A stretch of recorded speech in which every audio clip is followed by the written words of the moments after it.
आप सिर्फ इस हदीस को सुन लें, तर्जुमा सुन लें, कोई कच्ची बात नहीं है। बुखारी शरीफ की हदीस है।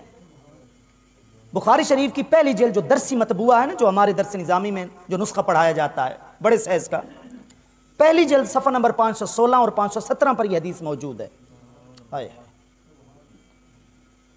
हज़रत अबू बकर सिद्दीक़ रज़ी अल्लाह तआला आकर अर्ज़ करते हैं, या रसूल अल्लाह सल्लल्लाहु अलैहि वसल्लम, इन्नी काना बैनी व बैन इब्निल खत्ताब शै,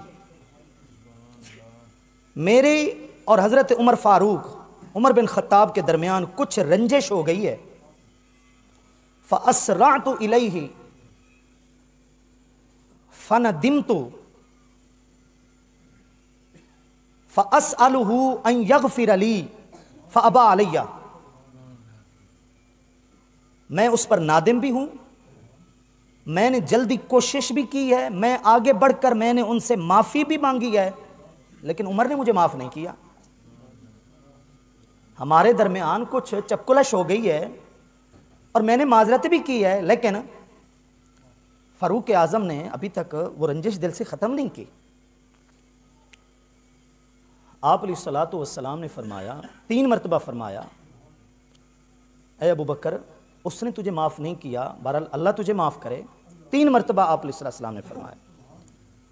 इधर हज़रत उमर फ़ारूक को जब एहसास हुआ तो वो भी नादिम हुए। वो हज़रत अबू बकर सिद्दीक़ के घर में आए, वहाँ से ख़बर मिली कि यहाँ नहीं है। आप अलैहिस्सलातु वस्सलाम की बारगाह में जब हज़रत उमर फ़ारूक हाजिर हुए ना, अब ये बिल्कुल उस सफ़े की आखिरी सतर के ऊपर जो अल्फाज है ना हदीस के, मैं वो आपको बता रहा हूँ। फ़जअला वजहु रसूलिल्लाह सल्लल्लाहु अलैहि वसल्लम यतमअरु, आप अलैहिस्सलातु वस्सलाम का चेहरा मुबारक मुतग़य्यर हुआ, सख्त नाराज़ हो गए आप अलैहिस्सलातु वस्सलाम, और चेहरे से वो नाराज़ी ज़ाहिर होने लगी। अब जब हज़रत अबू बकर सिद्दीक़ ने देखा ना कि आप अलैहिस्सलाम मेरी वजह से फ़ारूक आज़म पर नाराज़ हो रहे हैं, तो घुटनों के बल बैठकर अर्ज़ करने लगे, या रसूल अल्लाह सल्लल्लाहु अलैहि वसल्लम, गलती मेरी थी, माजरत भी मैंने की है, फ़ारूक आज़म की कोई गलती नहीं थी।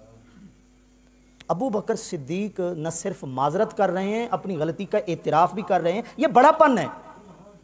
आगे बढ़कर पहल भी कर रहे हैं माफ़ी मांगने में, हालांकि हज़रत अबू बकर सिद्दीक़ का मकाम फ़ारूक आज़म से ज़्यादा, लेकिन आगे बढ़कर माजरत भी कर रहे हैं, माफ़ी मांगने में जल्दी भी कर रहे हैं, अपनी गलती का एतराफ़ भी कर रहे हैं।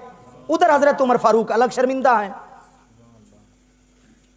लेकिन उस वक्त आप अलैहिस्सलातु वस्सलाम ने हज़रत उमर फ़ारूक को मुखातिब करके भला क्या फरमाया, ये वो अल्फाज सुनाना चाहता हूँ आपको कि मेरे आका के दिल में अबू बकर का मकाम कितना है, इस बात को समझें जरा।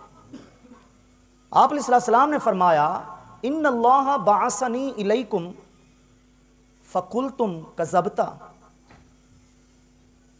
अल्लाह ने मुझे जब तुम्हारे अंदर भेजा नबी बनाकर, रसूल बनाकर, तो तुम मक्का वालों ने तो मुझे कहा था कि तुम झूठे हो। तुम कहते हो हम नबी हैं, तो तुम मक्का वालों ने कहा था तुम झूठे हो, क्योंकि उमर फ़ारूक 40वें नंबर पर मुसलमान हुए, 40वें नंबर पर सहाबी हुए, मुसलमान हुए। तो आप अलैहिस्सलाम ने फरमाया, मैंने जब ऐलान नबूवत किया तो तुम सब ने कहा कि झूठ। वक़ाला अबू बकर सदका, एक अबू बकर ही तो थे जो कह रहे थे कि ये नबी सच्चे हैं।